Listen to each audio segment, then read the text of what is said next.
Hey friends, welcome back to the YouTube channel. If you're new here, my name is Oleg. This is one and only Mr. Bond. We like watches, and we like Omega watches, specifically Omega Seamaster. And of course, that goes without saying, the fictional character of James Bond is named after our Mr. Bond over here. The two share love for Omega.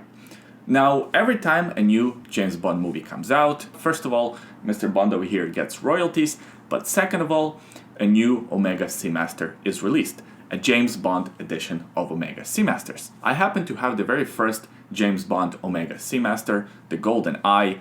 That's the movie that really made me fall in love with James Bond. Pierce Brosnan is my favorite James Bond.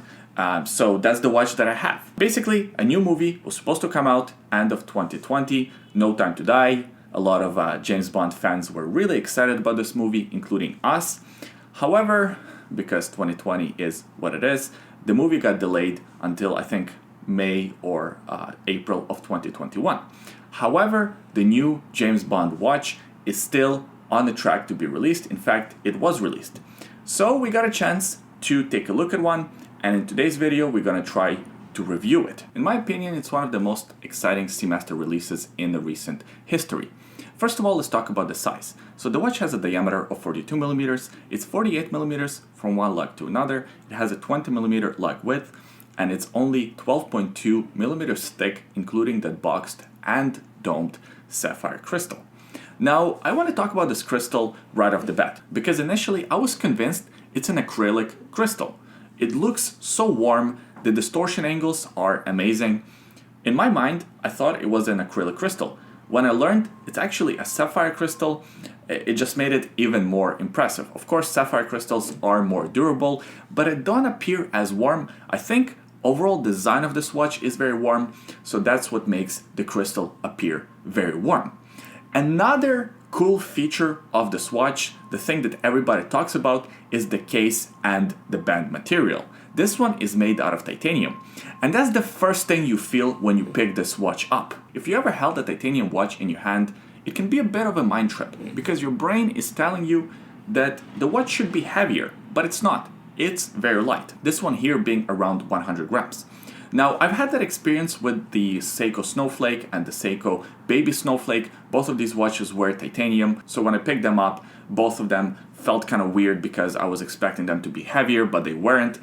But with the Seamaster, it just took it to another level, because I already have a Seamaster, so my brain kind of expects a certain weight, especially because it's also a diver watch, and again, your brain has this preconceived notion of how much a diver watch should weigh. Because this watch is titanium, it's very nice and comfortable to wear on your wrist. The finish on the watch is great. It's all brushed finish with some bead blasting on the case back. The angles are nice and sharp. Titanium is notoriously difficult metal to work with, notoriously difficult metal to polish and to finish. Omega did a great job with the finishes of this watch.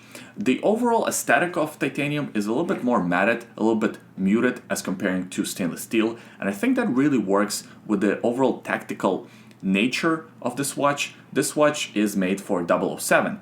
It should be sporty, it should be more tactical, kind of go anywhere, do anything style.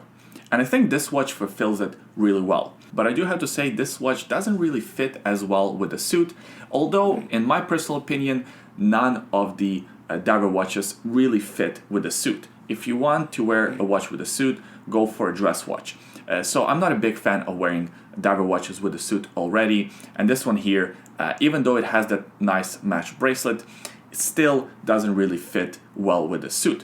Now, speaking of the match bracelet, it is also made out of titanium. At first I thought it was going to be stainless steel, but no, it's all made out of titanium. And again, Omega did a great job with the finishes of the strap. It feels and looks like a stainless steel bracelet, like a stainless steel mesh strap, which is a huge compliment because titanium, again, is much harder to finish to the same level as stainless steel. If it weren't for the weight of the strap, I would have assumed that it's stainless steel. Since this is a 300 meter diver watch, it of course has a unidirectional diver style bezel. The bezel is made out of titanium as the rest of the watch. Aesthetically, it looks great. It fits with the overall design of this watch. We know these Omega Seamaster bezels by heart. They have the scallop design, a bit hard to move on some of the older models. I find that newer models have figured out the scallop bezels better. They're easier to turn, easier to grip. This one here is easy to turn with bare hands. I had no problems. It was a nice, clicky, satisfying action. However, I do have to say that the action did feel very light because of the nature of the material. Titanium is a very light material, so in the hands it didn't feel as substantial as a stainless steel bezel insert. It felt a bit light, so keep that in mind. If you like nice heavy bezel action, this watch doesn't have that. It has a more light, feathery feel to it. One cool detail about this bezel insert, it is a loomed bezel, which is great, and in fact the whole watch has quite a bit of lume, a two-tone lume for some elements, really nice and attractive. I also really like this dial. Admittedly, a little bit too much writing for my personal taste. It has Omega and Omega logo by the 12 o'clock position. Then it says Seamaster and Professional. And at the bottom, you have coaxial master chronometer, 300 meters, 1,000 feet.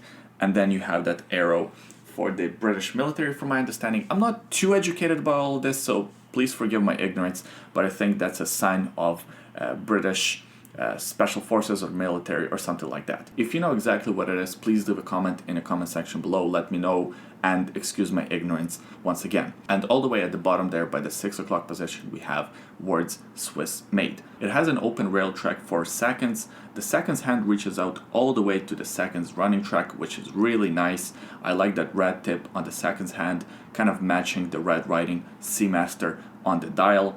Now this gilt color, this faux patina color, it's not going to be to everyone's liking. Some people already discounted this watch because of that faux patina. I find it to be more of a gilt color, more of a golden color than a faux patina color. I quite like it. And in fact, when I was looking at the watch, I didn't really see it as them trying to recreate faux patina. I saw them more trying to create that almost rose gold gilt color instead. That was just my perception of this color in person.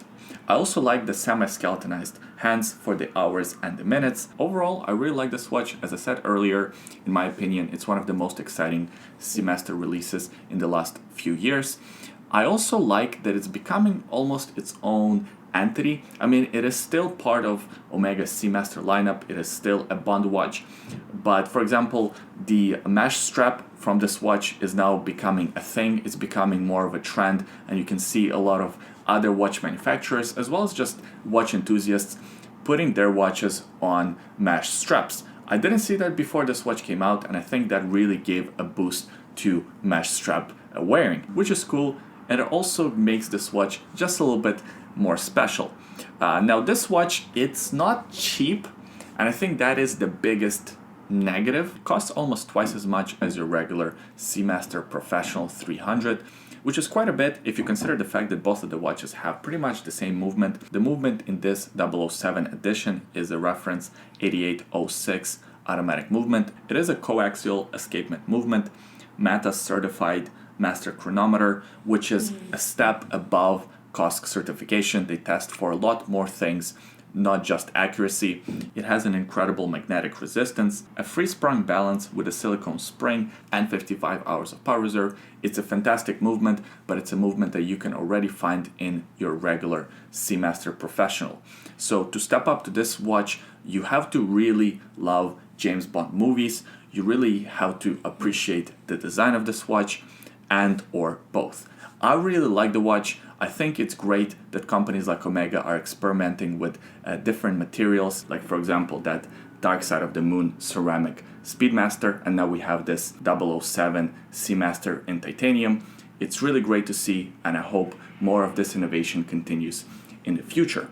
I really enjoyed my time with this watch. I should mention that I borrowed it from a local boutique here in Vancouver. If you're local, go check them out. Great people, super easy to work with, and a huge thank you to them for lending this watch for this video.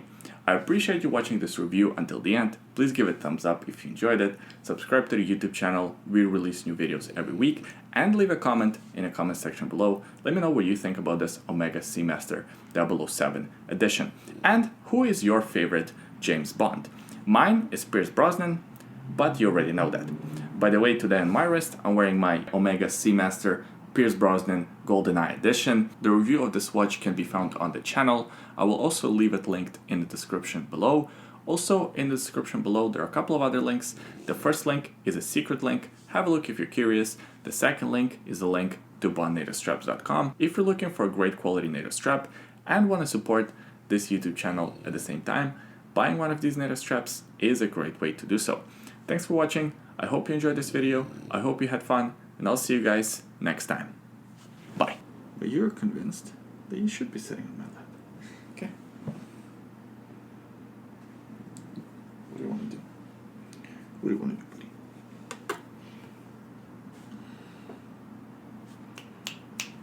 Good boy. Okay. Ready to record? You ready to record? I'm ready.